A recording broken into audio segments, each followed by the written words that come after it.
السلام علیکم رحمۃ اللہ وبرکاتہ۔ میں آپ کا اپنا پیارا دوست اسرائیل خان پھر سے حاضر ہوا ہوں the real history RH channel لے کر سلطان صلاح الدین ایوبی کی داستان۔ امید ہے یہ کہانی آپ کو اچھی لگتی ہوگی۔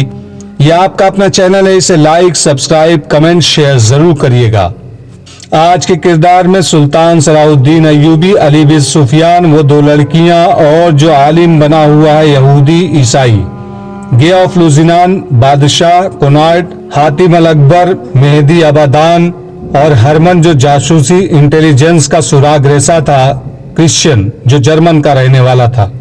ایک مسلمان بچی کی آبرو ریزی کا انتقام لینے کے لیے ساری قوم کو فنا ہو جانا چاہیے، مگر یہاں ہماری ایک پوری نسل کی آبرو ریزی ہو رہی ہے اور ہم سوچ رہے ہیں کہ ہمیں کیا کرنا چاہیے۔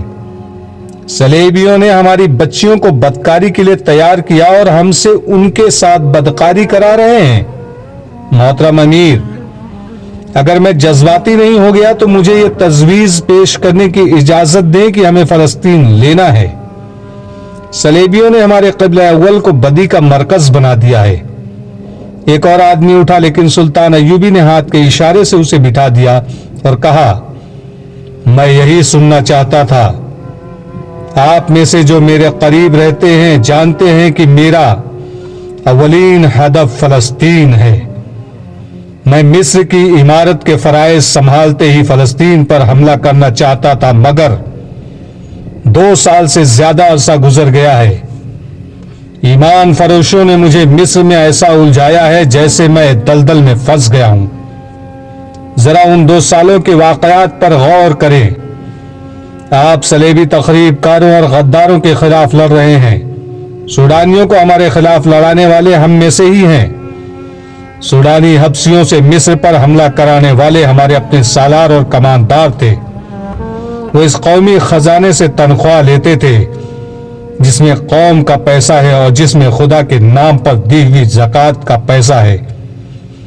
میں نے اس امید پر 2 سال گزار دیے ہیں کہ میں جاسوسوں کو، انہیں پناہ اور مدد دینے والوں اور ایمان فروشوں کو ختم کر کے فلسطین پر حملہ کروں گا، لیکن میں اس نتیجے پر پہنچا ہوں کہ تخریب کاری کا یہ سلسلہ کبھی ختم نہ ہوگا۔ کیوں نہ اس چشمے کو جا کر بند کیا جائے جہاں اسلام دشمن کے سامان پیدا کیے جاتے ہیں، اس فیکٹری کو کیوں نہ بند کیا جائے۔ ہم صلیبیوں کو خود موقع دے رہے ہیں کہ وہ ہمارے صفوں میں غدار پیدا کرے۔ میں نے آپ کو آج اس لیے بلایا ہے کہ فلسطین پر حملے میں اب زیادہ تاخیر نہیں ہوگی۔ فوج کی جنگی مشقیں اور تربیت تیز کر دو۔ مجاہدین کو لمبے عرصے کا محاصرہ کرنے کی مشق کراؤ۔ مجھے ترک اور شامی دستوں پر پورا اعتماد ہے۔ مصریوں اور وفادار سوڈانیوں میں جذبہ پیدا اور پختہ کرنے کی ضرورت ہے۔ ان میں دشمن کے خلاف قہر اور غضب پیدا کر دو۔ یہ اسی صورت میں ممکن ہوگا کہ ان میں غیرت پیدا کرو اور انہیں بتاؤ کہ وہ تمہاری ہی بہنیں اور بیٹیاں ہیں جو صلیبیوں کی درندگی کا شکار ہو رہی ہیں۔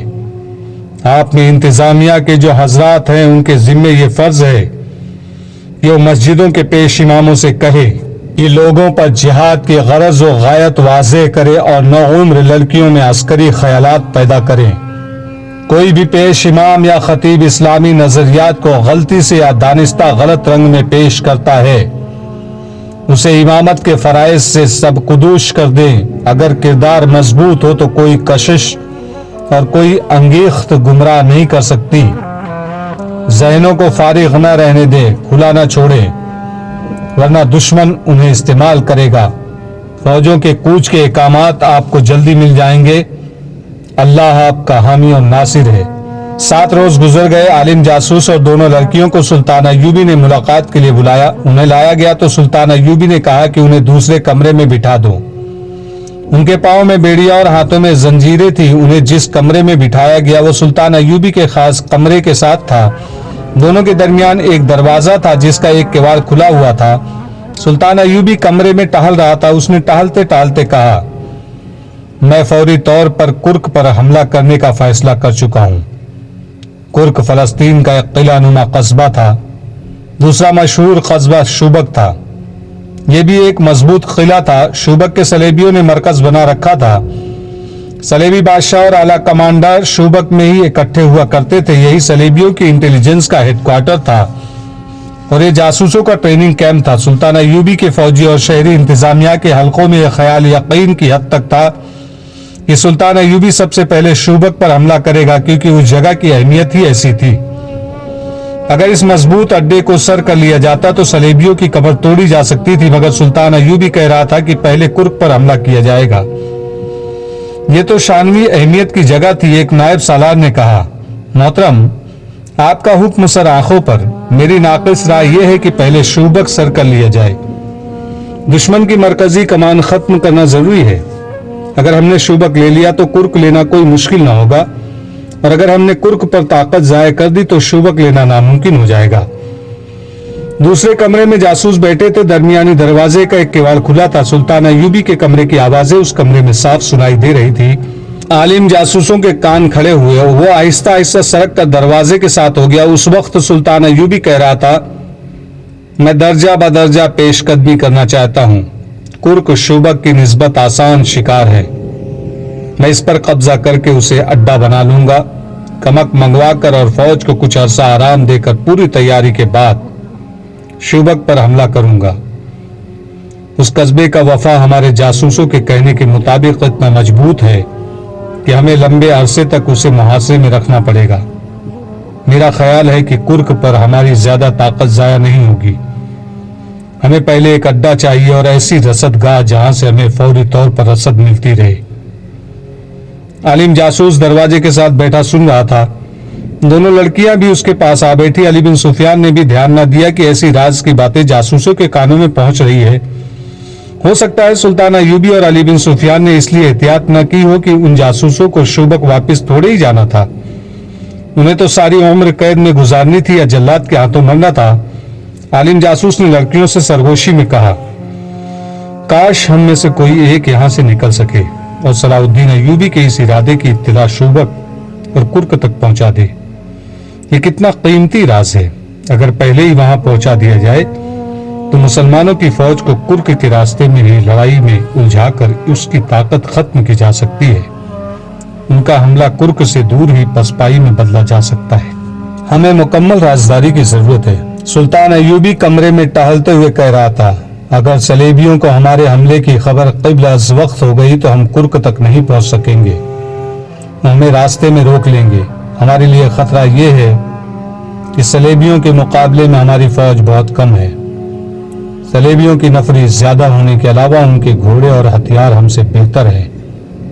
ان کے خود لوہے کے ہیں اور وہ ذرہ بختر بھی پہنتے ہیں، اس سے ہمارے تیر انداز بیکار ثابت ہوئے ہیں۔ میں چاہتا ہوں کہ صلیبیوں کو بے خبری میں جالوں تاکہ انہیں کھلے میدان میں لڑنے کا موقع نہ ملے۔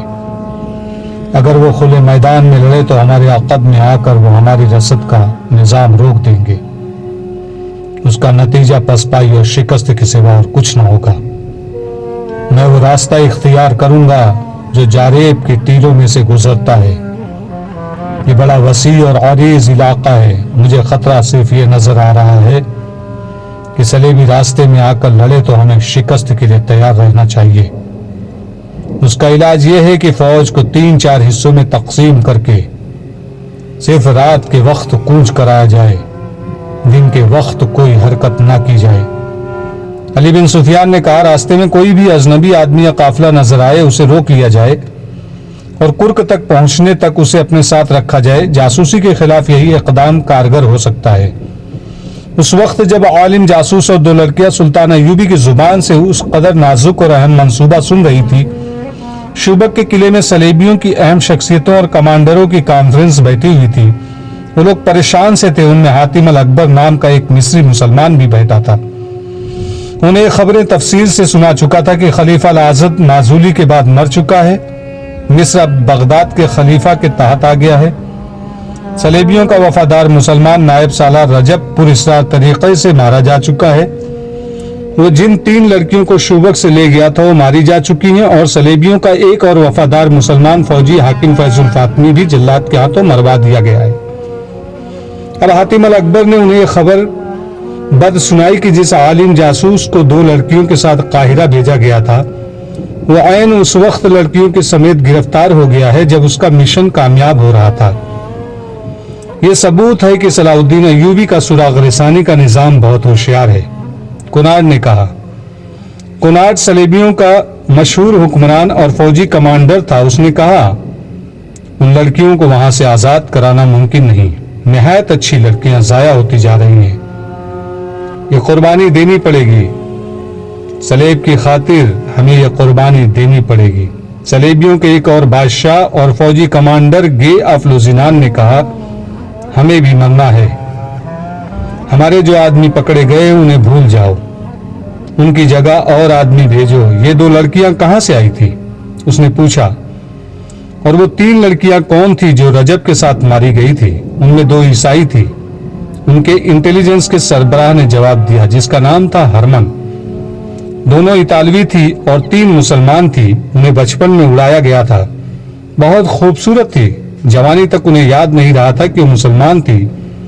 ہم نے انہیں بچپن میں ہی اس فن کی تربیت دینی شروع کر دی تھی۔ یہ شک نہیں کیا جا سکتا کہ انہیں چونکہ معلوم تھا کہ وہ مسلمان ہے اس لیے انہوں نے ہمیں دھوکہ دیا۔ مسلمان تھی تو کیا؟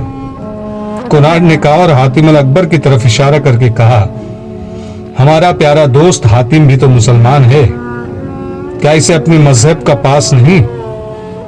اس نے شراب کا گلاس حاتم کے ہاتھ میں دے کر کہا حاتم جانتا ہے کہ صلاح الدین ایوبی مصر کو غلامی کی جنزیروں میں جکڑنا چاہتا ہے اور وہ اسلام کے نام پر کھیل رہا ہے۔ ہم مصر کو آزاد کرانا چاہتے ہیں، اس کا طریقہ یہی ہے کہ صلاح الدین ایوبی کو مصر میں چین سے بیٹھنے نہ دیا جائے۔ حاتم الاکبر صلیبیوں کے شراب میں بدمست اس کی تائید میں سر ہلا رہا تھا۔ اس نے کہا میں اب وہاں ایسا انتظام کروں گا کہ آپ کا کوئی آدمی وہاں پکڑا نہیں جائے گا۔ اگر ہم مصر میں یہ زمین دوز گڑبڑ جاری نہ رکھتے تو صلاح الدین ہم پر کبھی کا حملہ کر چکا ہوتا۔ ایک صلیبی کمانڈر نے کہا یہ ہماری کامیابی ہے کہ ہم اس کی طاقت اس کے اپنے آدمیوں پر ضائع کر رہے ہیں۔ کیا اس کے اور علی بن سفیان کے خاتمے کا بھی کوئی انتظام نہیں ہوا؟ کناڈ نے پوچھا۔ انٹیلیجنس کے سربراہ نے کہا کئی بار ہو چکا ہے لیکن کامیاب نہیں ہوئی۔ ناکامی کی وجہ یہ ہے کہ دونوں پتھر قسم کے انسان ہیں، نہ وہ شراب پیتے ہیں نہ عورت کو پسند کرتے ہیں، اس لیے نہ انہیں شراب میں کچھ دیا جا سکتا ہے نہ عورت کے ہاتھوں مروایا جا سکتا ہے۔ اب کامیابی کی توقع ہے۔ ایوبی کے باڈی گارڈز میں 4 آدمی فدائی ہیں، انہیں میں نے بڑی چاق بدستی سے وہاں تک پہنچایا ہے۔ جب بھی موقع ملا وہ دونوں کو یا ایک کو ختم کر دیں گے۔ کیا ہمارے ہاں ایوبی کے بھیجے ہوئے جاسوس ہیں؟